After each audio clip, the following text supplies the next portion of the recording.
बना चाहूँ तोला।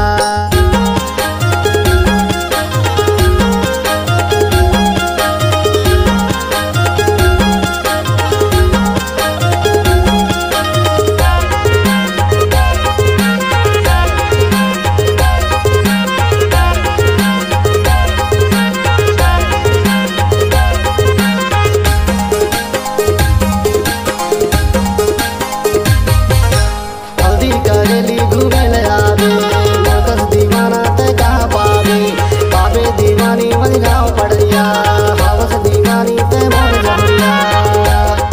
बिना चाहूँ तो लावो मुकेश के डीजे बना चाहूँ तोला, बिना चाहूँ तो लावो मुकेश के डीजे बना चाहूँ तोला। मुकेश के डीजे बना चाहूँ तोला, मुकेश के डीजे बना चाहूँ तोला, मुकेश के डीजे बना चाहूँ तोला, मुकेश के डीजे बना चाहूँ तोला। बिना चाहूँ तो लावो मुकेश के डीजे बना चाहूँ तोला, बिना चाहूँ तो लावो मुकेश के डीजे बना चाहूँ तोला।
बना चाहूँ तोला, बिना चाहूँ तो लावो मुकेश के डीजे बना चाहूँ तोला।